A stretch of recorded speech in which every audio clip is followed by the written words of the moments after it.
さて、ディアブロ系戦利品を採用した時間停止ものローグライトがデモ版だけでもボリュームたっぷり遊べるとのことで、今回はアセンドトゥゼロの紹介を行います。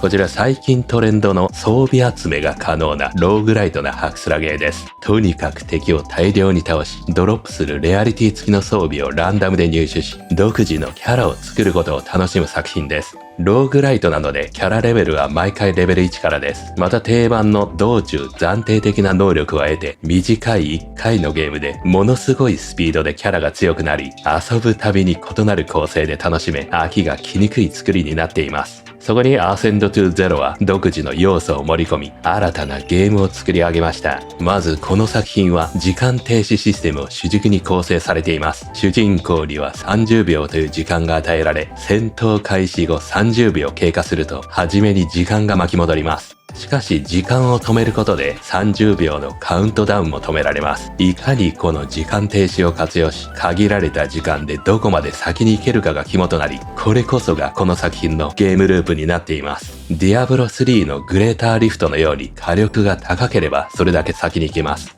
一方30秒という時間に何か意味合いがあるのかなと思いきや、あまり意味はなさそうです。ゲーム開始時の設定やランダム能力で制限時間は伸ばせます。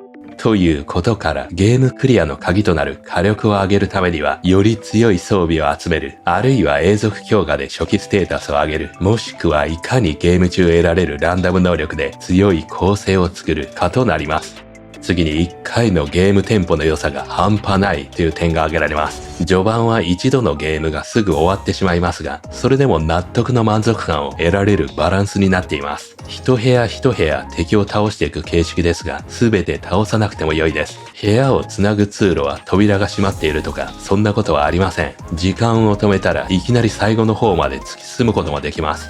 しかし一部屋ごとに敵レベルが設定されており、そのレベルに達していないと倒すのは困難です。初めから順番に部屋内敵をある程度倒し、レベルを上げて次の部屋に行くのがセオリーです。それでも装備が揃い初期状態が強い状態ならば、いきなり先のステージに挑戦することも可能で、それだけ制限時間内で先に進められます。ということからキャラの育成が進むほど一部屋の殲滅速度が上がります。ほぼ一瞬になります。これが気持ちよさとテンポの良さにつながります。時間を止める能力はクールタイム式で連打はできません。敵の攻撃を避けるときや画面に散らばる経験値を拾うときに止めます。ここで部屋内にはちょっと強いボスキャラがいることもあり、そいつを倒すとランダム能力を得られるチップを落とします。そしてそのチップを取ると絶対に時間停止能力が発動します。クールタイムが残っていようとです。さらに敵を攻撃できるスキルは時間停止中も発動できます。発動するだけで動作はしません。時間が動き始めたらスキルも動き始め、例えば斬撃が飛んだりします。あとは時間停止を解除すると同時にキャラの能力で強力な一撃を放てます。以上の特性を利用することで、時間停止中にボスのそばでスキルを発動し、時間を動かせば強力な一撃とスキルがボスに襲いかかり、一瞬で倒せます。そして倒したらランダム能力チップにより即時間が停止します。その上時間停止中のドッジは無限に使えるため、高速で次のフロアに移動できます。これを繰り返します。もちろんスキルのクールタイムがあるため毎回同じ戦法は取れませんが、全てがうまく噛み合うことで強力な敵を一瞬で倒せる快感とテンポの良さを得られる作りになっています。次にディアブロ系戦利品に関してです。これがまた面白く、ローグライトのシステムとうまく融合しています。装備の中には永続的に失わないものと絶対に持ち帰れないもの、あとはゲームを開始すると失うものの3つがあります。永続的に失わないものはディアブロといったよくあるアクション RPG 系と一緒です。絶対に持ち帰れないものはよくあるローグライトものです。1回のゲームが終わると失われます。この分別があるということは、持ち帰れないアイテムはより強い性能になる可能性があります。そしてもう一つ、ゲームを開始すると失うものですが、これはゲームが終わった後の拠点には持ち帰ります。その後、拠点内の施設でコストを払うことで確率で永続化できます。これもおそらくより強い性能になりやすいと思われるため、得られるか失うかをギャンブル的に楽しめます。永続装備があるからこそ楽しめる要素となっています。また装備部位はとても多いです。武器だけでも同時に6つまで持てます。ゲーム中は全ての武器が発動します。ただしやり込まないと装備スロットのアンロックができません。これが遊ぶほど火力が増える一つの仕組みです。武器以外にはデバイスがたっぷり装備でき、防具も2つほどスロットがあります。それら装備もレアリティやランダムドロップ、あるいはお店でも買えます。それ以外に永続的なガジェットというものもあります。これはユニーク的な装備で倉庫に並べられます。ガジェットは身につけるとスキルを使えます。加えて特定のアイテムを集めればガジェットの基礎レベルを上げられます。レベルが上がれば上がるほど特殊な性能がつくし、スキルの威力も高まります。また永続ガジェット以外にゲーム中暫定的なガジェットも別途装備できます。あとはアバターがあります。職業みたいなものです。見た目が変わり、性能も変化します。アバター自体もレベル上げが2種類用意されています。このレベルは道中上がるレベルとは別です。やり込むほどレベルを上げられます。以上、装備、ガジェット、アバターといった多段に用意された育成システムにより、それだけ無限の構成作りとやりがいに加え、ゲーム性を高めてくれます。そこに時間停止システムによるテンポの良い心地よさを得られる戦闘が噛み合い、これぞまさにコアゲーマーなアクション RPG 好きの人には刺さる作品となっております。また繰り返すほど絶対に強くなれるゲーム性のため、誰でも気軽に遊べる点も大きいです。何度も遊ぶとシステムの理解につながり、この作品をはじめ新たなジャンルの開拓につながることでしょう。現状のデモ版でもボリュームたっぷりで次の砂漠ステージまでも進めるようになっています。これだけでも永遠と遊べる勢いです。その他美術面はとてもクオリティが高く、ゲーム内アバターのボクセル調の 3D も見た目が可愛らしいです。ただ唯一 2D イラストが AI っぽい絵柄になってしまっている点があります。Steam には AI 仕様表記はないし、掲示板でも開発の方は用いていませんと言っています。なので似てしまっただけかとは思います。ちょっと前によくあるような AI イラストの特徴によってしまっており、目が慣れてる人はその点に引っかかる可能性はあります。何にせよそれ以外、UI やら日本の声優の方の起用といったクオリティの高さは一級品のため、気になる方はチェックしてみてはいかがでしょうか。デモ版は現在 Steam で公開中で、リリース日はまだ未定となっております。というわけで一体どんなゲームシステムなのか、実際にプレイした様子をギュッとまとめたので、どうぞご覧ください。それでは始めていきましょう。Ascend to Zero。お、グラフィックスが美しいですね。世界はすでに滅んでしまった。一体何が最後の人間の子である。主人公？時間を止める能力が持っている。そう、チュートリアルか？立ちコマ風の敵ですかね。過去の幻。時間停止を使って突破できる。ここは LB で時間を止める。キャラクター喋りましたね。そう、止まった。で、止まってる間に移動して、ここに行くと。敵のレベル、むちゃくちゃ高いな。9が5桁あるよ。これは武器か？お。ロングソード。30秒以内に世界を救う。そんな無茶やな。ちょっと行ってみようか。さあ、中に入って、お。なんだあ、敵は自動で攻撃するんでしたっけ？で、時間をどんどん勝手に過ぎている。LB で時間を止める。時間停止。周りの敵と武器も止まる。攻撃はやむんだね。この時、自由に移動できる。止まった敵の間で、アイテムを安全に獲得する。で、適切なタイミングで使いましょうと。それで戦闘を有利に進める。よし、わかった。武器はどうだ？あ、今止まってんのか。私のレベルに見合った敵がいる場所へ移動しよう。現在24レベル。この敵のレベルは？ちょっと先行ってみようか。24。ああ、これ、ちょうど良さそうだね。で、倒しましょうか。さらに LB、いけ！おら！どうだ？ダッシュして攻撃を回避。あ、どっちね。さあ、倒していく。どうだ？時間止めたい。あ、どっちだ？今止まってんのか？あ、止まってない。時間はすぐに止まらないの？いつでも。クールタイムがあるんですかね？もしかして。次は84レベル。残り時間8秒。いけんのこれ。さあ、さらに LB。これなんだこれ。ボスっぽいな。行ってみよう。いけー。うわ、なんだ、やばそうだ。時間止めろ。あ、止まなかった。標準モード。敵がドロップした経験値をすべて獲得してと思いきや、時間が切れた。ああ、時間が全然止められなかった。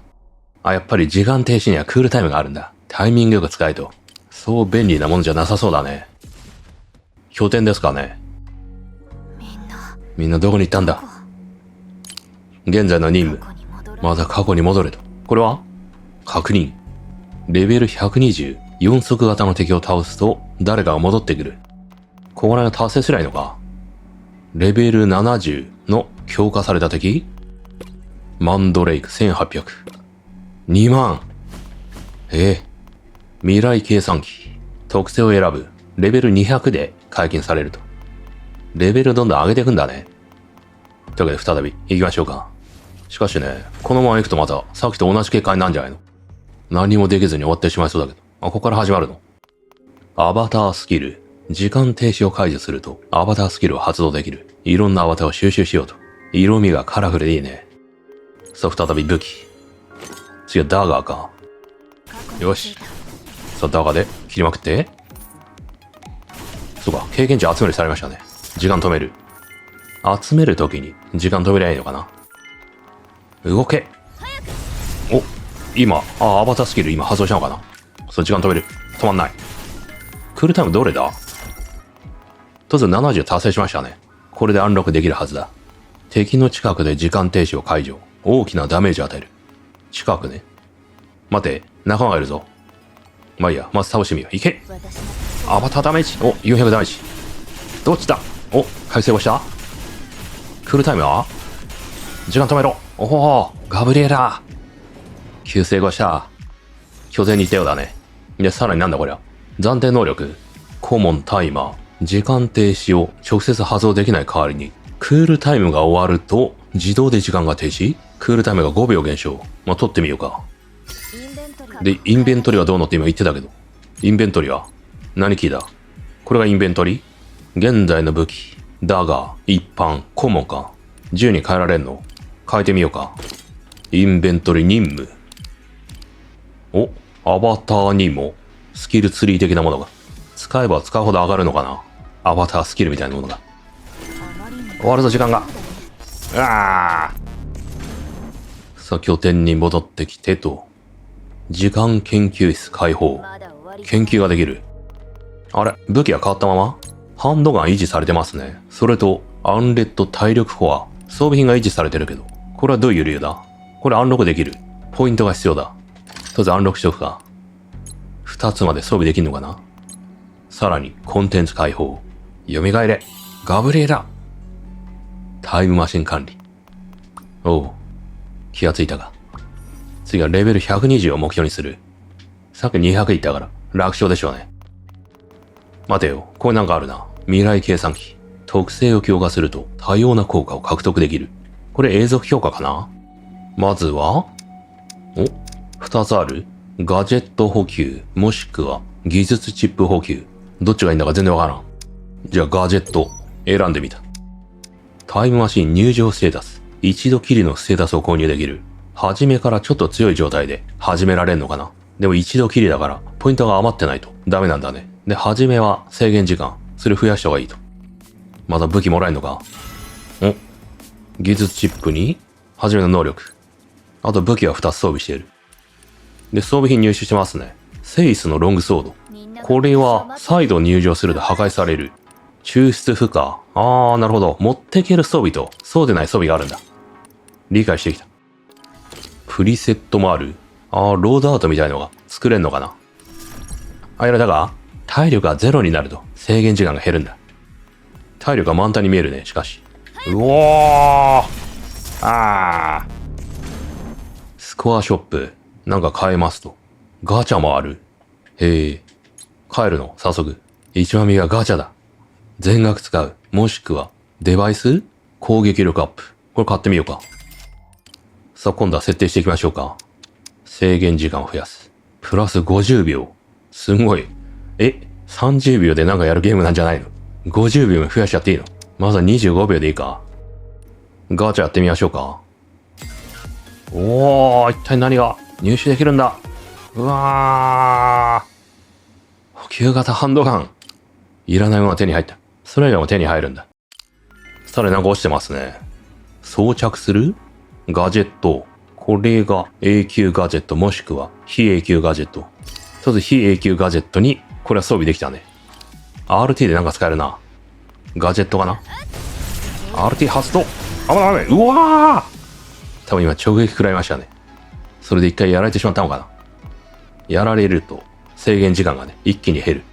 残り4秒になってるよ。もう無理じゃねえ。やるしかない。しかしうわー激しい。時間切れだった。さあ行くぞ。時間止まってる間もガジェット使えるっぽいね。設置型みたいな感じか。逃げろ。発動。うおー、いけそうだ。一件やったー。新たなアバターが解放された。これはちょっとレア度が高いね。優秀。まあアンコモンなのかな。ダメージも高く見えるけど。さあ新しいアバターかな。おお、こんな感じで並んでるんだ。現在がこれか。ここで強化すんのか本来は。桜の侍、ゴールデンガンナー。まずこっちかな。アバターを変更するにはこれか。他にはこれはなんだ。エネルギーソード購入できる。ちょっと買ってみようか。買ってみた。装着。お、ここで装着できる。もしくはさらに75ポイントで永久強化ができる。現状は無理だね。と装着するか。アイテム加工室。クラフトかな。アイテム加工を頼める。加工には変換と抽出がある。非永久アイテムを一定確率で永久アイテムに変換する。なるほど、そういうことか。これで、この拠点には持ち帰るアイテム。それの意味が出てくるんだね。なるほど。で、さらに抽出。これはいらないアイテムの解体ですね。要は。現状これが永久化できる可能性がある。費用がかかるんだ。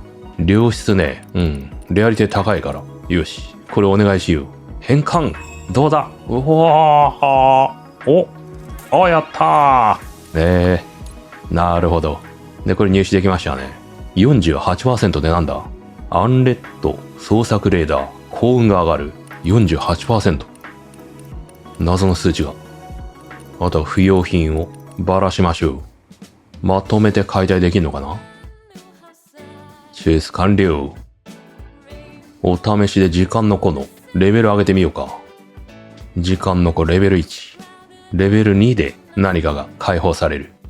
それとは別に技術チップ。これの経験値もあります。さあ本日はここまでですね。こちら気になる方はぜひダウンロードして遊んでみてください。それではまた次の動画でお会いしましょう。